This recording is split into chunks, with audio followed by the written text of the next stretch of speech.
Ah, le fourgon parfait. Celui qui fait tout. Le boulot, la famille, les week-ends. Le rêve, quoi. Sauf que derrière cette image parfaite, il y a un piège. Une arnaque mécanique qui peut coûter 3000 euros, et même beaucoup plus. Des milliers de propriétaires sont déjà tombés dedans. Allez, on décortique tout ça pour savoir comment l'éviter. On parle d'une légende là. Presque 30 ans que le berlingot et le partenaire sont sur les routes.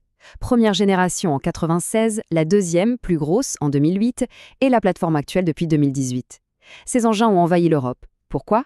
Parce qu'ils avaient une réputation en béton, solide, fiable.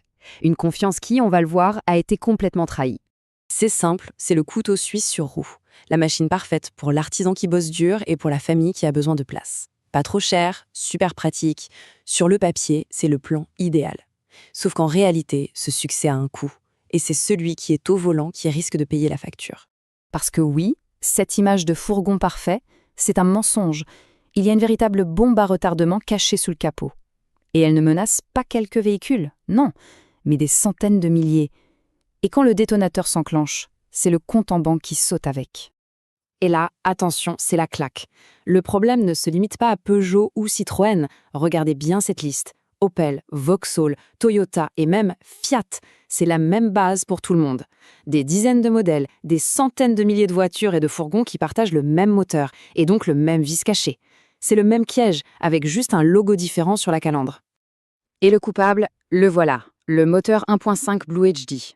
Sur le papier, c'est une petite merveille de technologie, économique, performant, mais dans les faits, sa conception cache une faille, une énorme faille, une faiblesse qui peut tout simplement détruire le moteur. Bon, maintenant, on passe aux choses sérieuses. On va plonger dans les entrailles de la bête pour comprendre la mécanique du désastre. Comment est-ce qu'une toute petite pièce, un détail de conception, peut anéantir un moteur et faire un trou immense dans un budget? Chaque détail est important. Alors, c'est quoi ce défaut numéro 1? La faille qui peut pulvériser un moteur comme ça, sans prévenir. C'est de loin le problème le plus grave et il est ultra documenté. La réponse, la voilà. La chaîne de distribution. Pas la courroie, non. La petite chaîne qui relie les deux arbres à cames. Elle est sous-dimensionnée, elle s'use à une vitesse folle et à la fin, elle casse. Et quand une chaîne de distrib lâche, 9 fois sur 10, le moteur est bon pour la casse. Regardez-moi cet écart, c'est juste hallucinant. Une chaîne comme ça, c'est censé tenir la vie du moteur, au moins 150 000, 200 000 km. La réalité, on a des cas de casse à moins de 30 000 km. 30 000, c'est pas une panne, c'est une trahison de l'ingénierie. Et comme si un seul problème majeur ne suffisait pas, il y en a un deuxième, un véritable poison qui s'appelle le système d'injection. La pompe à haute pression se désagrège littéralement de l'intérieur et envoie de la limaille, des petits copeaux de métal partout dans le circuit. C'est un vrai cancer mécanique. Et le résultat, c'est une facture d'au moins 3 000 euros. Et ça, c'est le minimum. Il faut tout changer, la pompe, les injecteurs, la rampe commune, et nettoyer tout le réservoir. C'est une opération à cœur ouvert. Et le pire dans tout ça, la plupart du temps, le constructeur se défile et la facture est entièrement pour le propriétaire. D'accord, mais quel moteur faut-il fuir comme la peste? Les retours des garagistes et des propriétaires sont sans appel. La version 130 chevaux, qui est aussi la plus répandue, est une hécatombe. C'est elle qui concentre la majorité des casses. Les plus petites motorisations semblent un peu moins touchées, mais attention, le risque zéro, ça n'existe pas avec ce bloc. Notez bien ces chiffres, c'est crucial. La zone rouge se situe entre 80 000 et 120 000 km. C'est là que la plupart des moteurs lâchent.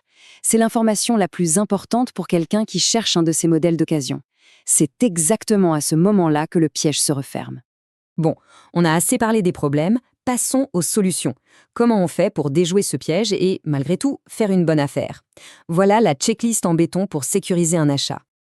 Voici le plan de bataille, en 4 étapes simples.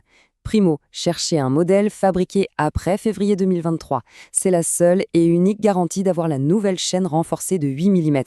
Secondo, exiger l'historique d'entretien complet et tamponné à 100% par le réseau de la marque. Sans ça, en cas de pépin, il n'y aura aucune prise en charge. C'est non négociable. Tertio, vérifier l'huile. Ça doit être de la 5W30, la nouvelle norme. C'est vital. Et enfin, quatrièmement, écouter le moteur à froid. Le moindre petit cliquetis, le moindre claquement suspect. C'est un drapeau rouge, on s'en va.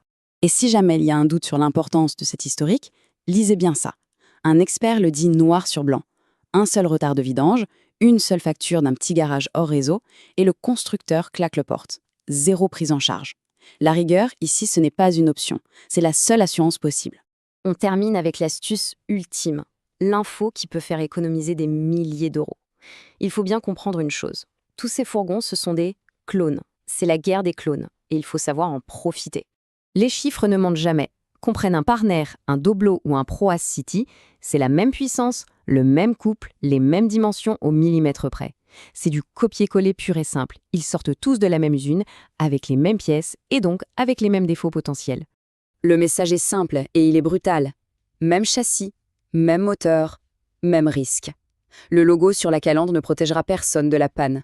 Donc, la question finale, elle est simple. Si ce sont les mêmes machines avec les mêmes risques, pourquoi payer plus cher juste pour un logo?